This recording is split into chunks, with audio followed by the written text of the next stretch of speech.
boys, we have not done the top 10 quarterbacks list in over, I think, 3 weeks now, and there has been a lot of wide receivers come out. There's been a lot of corners come out, and now we have to upgrade this to match that wide receiver list that we've been updating consistently. But if you guys enjoy top 10s like this, I do them all the time for all the main positions. I also do gameplays on all the new cards as well. So if you like that kind of content, you found the right channel. Make sure you hit that like, hit that subscribe. It goes a long way. I truly do appreciate it. But other than that, let's get right into number 10 here.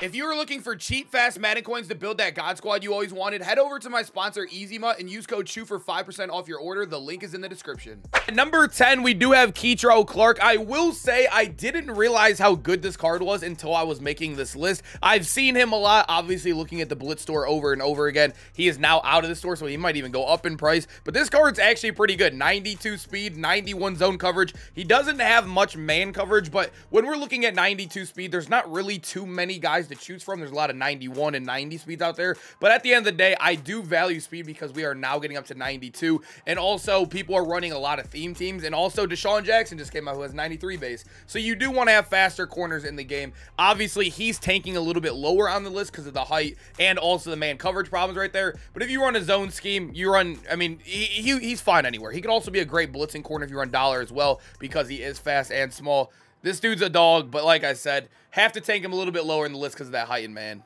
At number 9, we got our guy, Ken Riley, and I will say I actually do think this card plays a lot better than he looks on paper, although his stats are amazing. He has 92 man, 90 zone, 90 press. He also is 92 speed. The one thing is, though, is that, yes, he is really short compared to a lot of cards in the game. The one thing with Ken Riley, though, is that he does also get basically every KO, right? He gets deep out zone if you really wanted to. I think he gets both of these, too, if I'm not mistaken.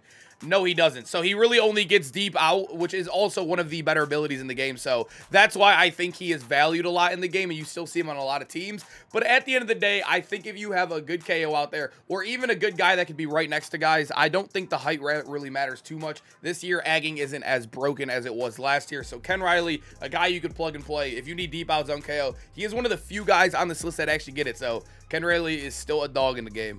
Number 8, we do have Sauce Gardner, and he is actually the only 91 speed player on this list. I almost wanted to put Ken Riley above him at this point because I do value speed a little bit more than height right now in the game, especially when it's like 2 speeds slower than the fastest guy in the game, which is, like I said, Deshaun Jackson. But at the end of the day, I do think Sauce still has a little bit of playability on the field. Obviously, being 6'3", of 91 man, 91 zone, and 90 press, this dude is still going to be a dog. And I don't know why I said a little bit of playability. This card is still very, very good in the game.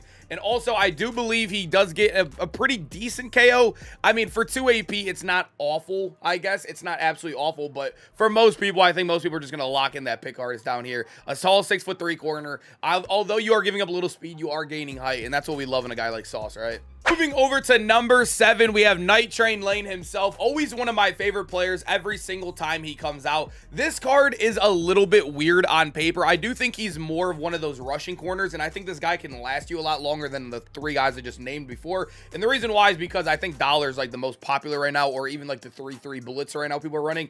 People like Night Train Lane can be in the slot forever. This card's amazing when it comes to stats. As a corner, he has 92 speed. You'll notice the stats are a little bit off, right? Like he has a little bit lower excel agility, the zone, the press. That's why I said I think this guy's a pure like blitzer at this point in the game, especially with the speed going down a little bit, or not the speed, but the stats looking a little bit weaker compared to other people on the list. But if you come down here, he does have 92 hit power, obviously 84 block shit. That's like the best in the game as a cornerback, and that's why I value Night Train Lane a little bit.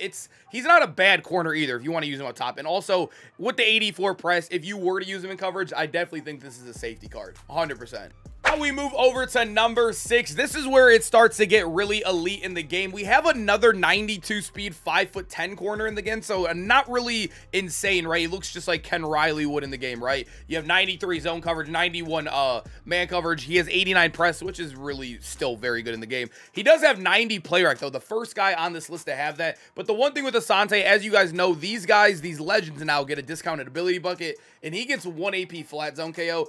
The reason why he's not higher on the list is because flat zone KO is probably the worst one of the bunch. I wouldn't say it's the worst, but it's definitely scheme dependent. This is not one you can just throw in any scheme like deep in or deep out, right? This is definitely a scheme dependent one, but he still gets, I think, every zone KO if you really needed it. Like I believe he gets yeah, he gets every single one, which is still a dub in the game, right? Asante is a good card. He gets every KO. He can fit into any defense zone-wise. He also can play man, and also the play rec is ridiculous compared to every card. The only thing that's really holding him back is, yeah, he's a little guy out there on the field, boys. heading in our top 5, we do got Mr. Champ Bailey, and this card I absolutely love in the game currently right now. He obviously is now tuned down a little bit because I have him at 5. He has now moved into the slot and playing in the slot, but Champ Bailey at 92 speed, 90 man coverage, 90 zone, and 91 press across the board. He is amazing. You'll notice, like, statistically, he really lines up perfectly with a guy like Asante Samuel, who just came out, right? An LTD 92 compared to Champ Bailey's 91. The only thing you're really missing is that play rec. Although he is taller, I do think I would take, like, what, the 2 inches in height over the 3 play rec every single day, in my personal opinion. And he also does get the all Madden bucket, which is man-based in here. He gets inside shade, which right now in the game nobody should be using, and also deep route is 4 AP. Although he doesn't really get the KOs you would like to see out here in the game for zone, he still does get his pick artist. He still could play a certain role in the team, and also he does have a decent height. He's not going to get dunked on like crazy like some of the other guys on the list. Like I said, I don't think people get dunked on as much this year. It still can happen, but with Champ, you have a lesser chance there. Now at number 4, we got Dominique Rodgers-Cromartie, aka DRC. I love this card, bro. I love this card in the game right now. He is obviously a guy that has 84 press, and that is the big glaring issue with the card when you look straight up on him. I will say he plays outside for me every single game, and if you guys have watched any of our gameplays, I press every single play, literally every single play. And I will say, I don't know if it's because of his big body or what it is, he doesn't get burnt on a press like you see with guys like Deion Sanders or Night Train Lane. I don't know what it is, and I've tried it out a lot. He's been my outside corner since the day he's came out, and he's been insane. But moving past that, he obviously statistically is really good across the board. 6'2", so we're getting another tall corner in the game. He's kind of like a better Sauce Gardner out here, and he also does get an AKA ability inside shade, which I just don't know if it's good unless you run man coverage every play. He does also get deep route KO for 1 AP if you wanted to upgrade that, which isn't bad. Oh, he also does get inside shade for 1 AP if you want to upgrade. That's not terrible if you want to upgrade this right here, but I don't know, man. DRC is cool. It does suck that I think today's game right now, zone KOs are really the biggest thing and most popular thing. And guys like him and like Certain, and also, who did we just show?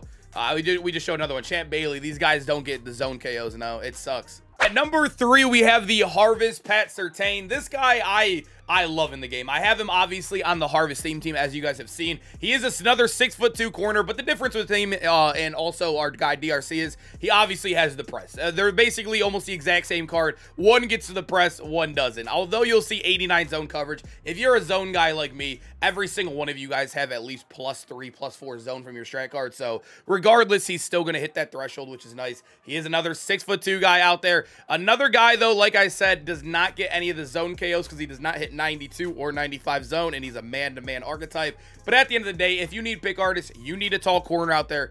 Pat Surtain's a dog. This dude is still playing on my team. Although I hate that he doesn't get KOs, he's a baller, man. He's definitely a baller out there. So now moving over to number 2, we do got Gonzo, and you'll notice right away, he is the only 93 speed corner on this list. The only one. He is a dog. Obviously, speed is a big deal. He also has height, too. He's 6'1". But the one thing that does suck with zone K, or with his zone right there, it is an 86. We all love to see those 90s right now in the game. I think a lot of people are moving back over to All Pro now because they move the quarters down to 4 minutes. So a lot of people want to grind faster, and the 4-minute quarters are absolutely awesome to grind faster.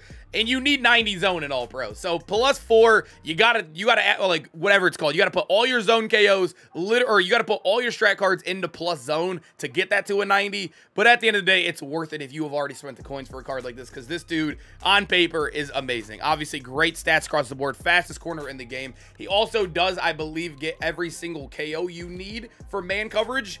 But at the end of the day, you're probably just going to run pick artist on Gonzo. He's a dog, man. This card's really tough. And at number 1, I think we all knew this was coming. Tariq Woolen, I still believe to be the best corner in the game. And also, yes, he was free and a 90 overall. That is insane, right? 92 speed, 91 excel. I know you guys will notice the 85 agility, 85 play rec. I've been using this guy actually at safety since the day he's came out. Literally the day he's came out. And Tariq Woolen has been amazing. There's not been any play rec issues, and even if there was, maybe he was a step late. He also does get deep out zone KO to help his reactions, and he also is 6'4" to make up for those terrible, you know, cut alleys, I guess you could say, with the play rec. But at the end of the day, 92 man coverage, 90 zone, 91 press. He can play anywhere on the field. Blitzing corner, he could be your safety up top like I play him, or he could be your outside corner jamming people all game. Tariq Woolen's a dog. I will say his only negative, he doesn't get pick artist, but at the end of the day, I think D-Bout Zone's one of the best abilities in the game.